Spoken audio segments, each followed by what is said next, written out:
Mes chers frères et sœurs, je vous salue très chaleureusement, alors que nous voici de nouveau réunis en une grande conférence générale de l'Église de Jésus-Christ des Saints des Derniers Jours.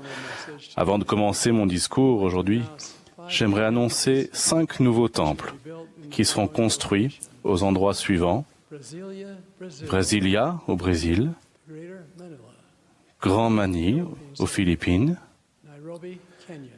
Nairobi, au Kenya; Pocatello, en Idaho; et Saratoga Springs, en Utah. Ce matin, je parle de la puissance du livre de Mormon et du besoin crucial qui est le nôtre, en qualité de membre de cette Église, d'étudier, de méditer et d'appliquer ces enseignements dans notre vie. On ne saurait trop insister sur l'importance d'avoir un témoignage ferme et certain du livre de Mormon. Nous vivons à une époque de difficultés importantes et de grande méchanceté. Qu'est-ce qui nous protégera du péché et du mal si répandu dans le monde actuel? J'affirme qu'un fort témoignage de notre Sauveur, Jésus-Christ, et de son Évangile contribuera à notre sécurité. Si vous ne lisez pas le livre de Mormon chaque jour, je vous en prie, faites-le. Si vous le lisez dans la prière et avec le désir sincère de connaître la vérité, le Saint-Esprit vous manifestera son authenticité.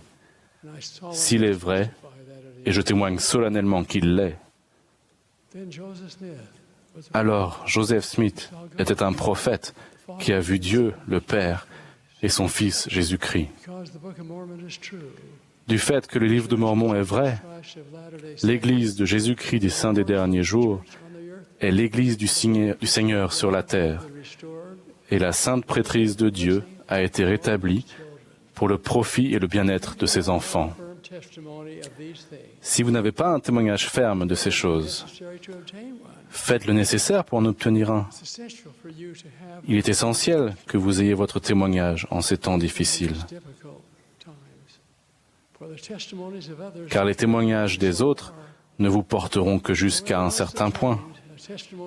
Néanmoins, une fois que vous en aurez obtenu un, il faudra le garder vivant par l'obéissance continuelle aux commandements de Dieu et par la prière et l'étude quotidienne des Écritures.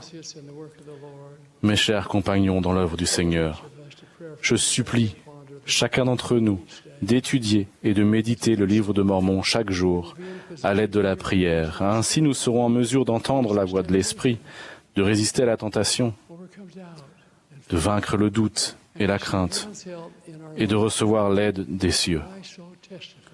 J'en témoigne de tout mon cœur, au nom de Jésus-Christ. Amen.